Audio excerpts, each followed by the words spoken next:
It was scary from day one because the smoke started blowing in here on Tuesday, and we knew the fire was headed this way. It was a fire like I had never seen. I never dreamed of a fire like that. Big, boiling black smoke just pouring up in the air. It looked like the whole city could burn. It was very hard to breathe. The smoke was worse than the heaviest fog you can imagine. And everything you have could be gone in just a minute. I wasn't for sure if it would be completely destroyed or not. Wildfire, out of control and dangerous. A wall of flame consuming everything in its path. Destroying hundreds of thousands of acres of forest land in Florida every year.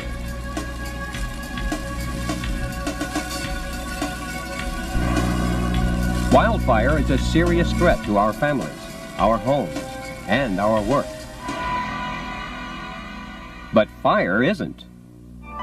Properly controlled, fire is absolutely essential to wildland management and the health of our forests. Prescribed burning is the periodic use of fire to maintain our southern pine forests and reduce excess underbrush which could fuel catastrophic wildfires. For hundreds of thousands of years, colossal forests of longleaf pine stretched across 60 million acres from Virginia, south through Florida, and westward into Texas. Prescribed burning is akin to the fires that occurred naturally in these wild lands. Usually ignited by lightning strikes, they were nature's way of keeping our forests and their wild residents healthy, with room for growth and nourishment. Wind-driven fires burned freely through these woods every few years. They were relatively mild and swept the forest floor without endangering trees or ground cover plants. The Native Americans who settled this land thousands of years ago added their own fires. The fires improved hunting and cleared away brush from around their villages.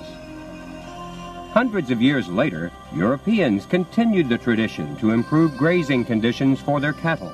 Landscapes were so open that the early settlers' mule-drawn wagons could pass with ease through the big woods. Around 1900, when virgin trees were being cut, the government became concerned about widespread burning by cattlemen. People thought fire hampered the regeneration of pine lands and that it harmed wildlife. By the 1930s, this policy of preventing and suppressing fires had an unforeseen result. During the years when fires had been withheld, plants continued to grow and then died back, leaving flammable vegetation to build up as fuel on the ground. Instead of the creeping flames that had kept the forest open for countless centuries, the woods began to burn in furious wildfires. The wildfires were difficult to predict and impossible to control. We now know the truth about natural fire. It reduces brush and undergrowth and recycles nutrients into the soil, feeding new plant growth and providing wildflower displays.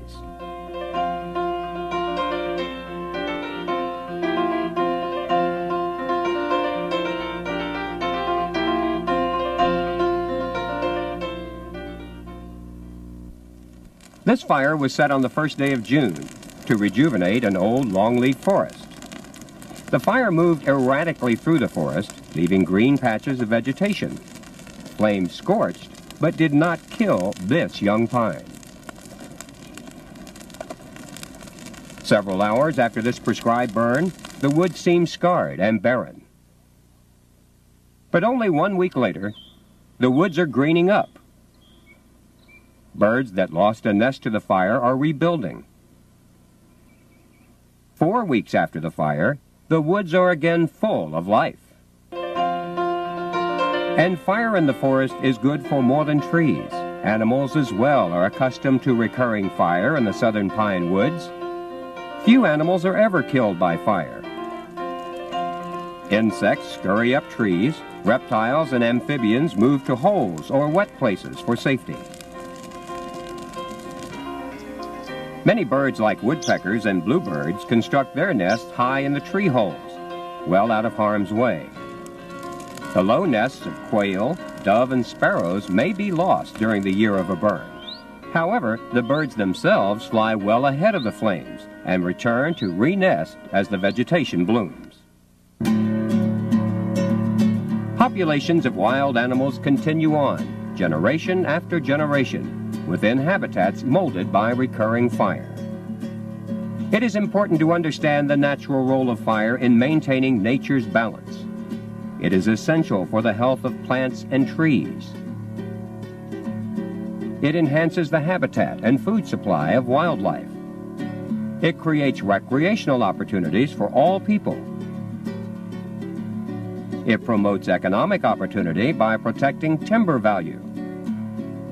And it provides a safe barrier for our homes and families. We must literally fight fire with fire by supporting prescribed burning. It's our best wildfire insurance.